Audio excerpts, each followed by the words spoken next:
ఆశా వర్కర్ల ఐక్యత వర్ధిల్లాలి ఆశా వర్కర్ల ఐక్యత ఆశా వర్కర్లకు కనీస వేతనం 18,000 రూపాయలు అమలు చేయాలి ఆశా వర్కర్లకు కనీస వేతనం 18,000 రూపాయలు అమలు చేయాలి ప్రభుత్వం మొండి వైఖరి నశించాలి అక్రమ అరెస్టులు నశించాలి అక్రమ అరెస్టులు నశించాలి జిందాబాద్ సిఐటియు జిందాబాద్ సిఐటియు వర్ధిల్లాలి ఆశా వర్కర్ల ఐక్యత ఆశా వర్కర్లకు కనీస వేతనం 18,000 రూపాయలు అమలు చేయాలి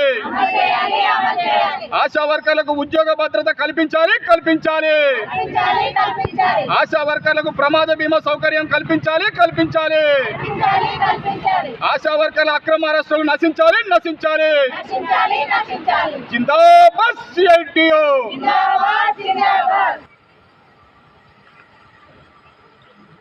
ఈరోజు రాజన్న సిరిసిల్ల జిల్లా బోయినపల్లి మండలంలోని 23 గ్రామాల ఆశా వర్కర్లను ఉదయం మబ్బుల 3 గంటలకే చలో హైదరాబాద్ కార్యక్రమాన్ని పిలిపించిన సందర్భంలో వీరి సమస్యలపై ఆరోగ్య శాఖ కమిషనర్ కార్యాలయానికి వెళ్లడాన్ని ఇక్కడున్న బోయినపల్లి మండల పోలీస్ శాఖ వారు ప్రభుత్వ ధోరణితో ప్రభుత్వ నిర్బంధంతో పోలీసులు అతి ఉత్సాహంతో ఇక్కడ నుంచి హైదరాబాద్కు వెళ్లకుండా ఉదయమే 4 గంటలకు అరెస్ట్ చేసి ఇప్పుడు 11 గంటలకు విడుదల చేయడం జరిగింది. మరి ఇలా కాంగ్రెస్ ప్రభుత్వాన్ని గత ప్రభుత్వంలో నిర్బంధాలు, సమ్మెలు చేసుకునే హక్కు లేకుండా మాట్లాడే హక్కు లేదని చెప్పి, ధర్నాలు చేసుకునే హక్కు లేదని చెప్పి, ఇది దొరల పాలన, నిర్బంధ పాలన అని చెప్పి అధికారంలోకి వచ్చిన కాంగ్రెస్ ప్రభుత్వం మరి మీరు వచ్చినాక మీరు చేస్తున్నది ఏంటని చెప్పి ఇలా జిల్లా సిఐడి పక్షాన ప్రభుత్వాన్ని ప్రశ్నించడం జరుగుతుంది.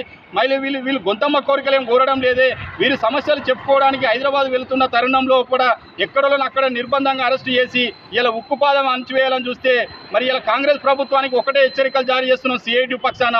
గత ప్రభుత్వాలు చేసిన తప్పిదాలు ఇలా కాంగ్రెస్ ప్రభుత్వం కూడా అవలంబిస్తుంది కాబట్టి కార్మిక లోకం తలుచుకుంటే ఇలా గత ప్రభుత్వానికి పట్టిన గతే రేపు రాబోయే రోజుల్లో కూడా కాంగ్రెస్ ప్రభుత్వానికి కూడా అదే గతి పడుతుందని చెప్పి సందర్భంగా హెచ్చరిస్తూ భవిష్యత్తులో ఇలాంటి అరెస్టులు, అక్రమ అరెస్టులు ఆపుకోవాలని చెప్పి ప్రభుత్వానికి హెచ్చరికలు జారీ చేస్తూ ఇప్పటికైనా ఈ ప్రభుత్వం కళ్ళు తెరిచి ఇప్పుడు జరుగుతున్న అసెంబ్లీ బడ్జెట్ సమావేశాలు ఏవైతే ఉన్నాయో ఆశా వర్కర్ల సమస్యలపై ఆశా వర్కర్లు కోరుతున్న డిమాండ్లు ఏవైతే నెరవేర్చకపోతే మాత్రం పెద్ద ఎత్తున ఆందోళన కార్యక్రమాలు నిర్వహిస్తామని చెప్పి ప్రభుత్వానికి కూడా కనువిప్పు కావాలి. ఈ అక్రమ అరెస్టులు కూడా ఆపాలని చెప్పి గత ప్రభుత్వాలకు పట్టిన గతే మరొక్కసారి కాంగ్రెస్ పాలకులకు, నాయకులకు డిమాండ్ చేయడం జరుగుతుంది. వర్ధిల్లాలి ఆశా వర్కర్ల ఐక్యత. ఆశా వర్కర్లకు కనీస వేతనం 18,000 రూపాయలు అమలు చేయాలి. అక్రమ అరెస్టులు నశించాలి. అక్రమ అరెస్టులు నశించాలి. జిందాబాద్ సిఐటి.